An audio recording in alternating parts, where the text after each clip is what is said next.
sin mirar los miedos. El costado que se abre, la lanza que perfora a las 3 de la tarde, miro el cielo con los puños en alto, el corte se levanta. Dios siempre odió a los pobres.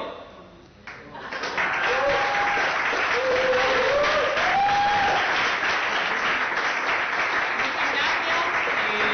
Gracias a las compañeras de Maleducadas, a las compañeras del grupo Leufú, amigas, gracias a las amigas que están también. Un privilegio esta invitación.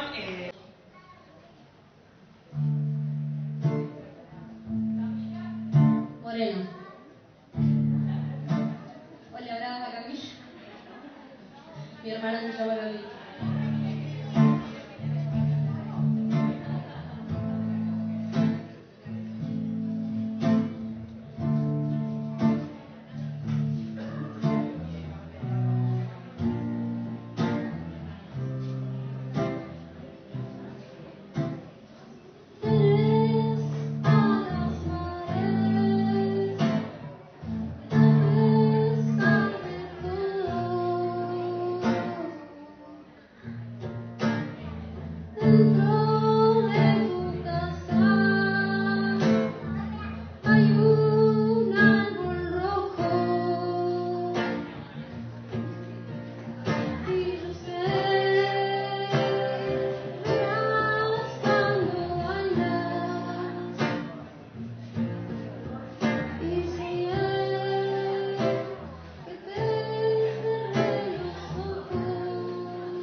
Las huidas de no ver, los ojos perdidos, ni los asaltos de calle, las revoluciones pendientes y las que vienen llegando, las renuncias que esperamos, los brazos en alto, el pueblo, las mujeres en lucha, una política del pecho adentro, porque es difícil describir la carne, el cuerpo, los muertos, las heridas, los nacimientos. La poesía no es un panfleto, me digo.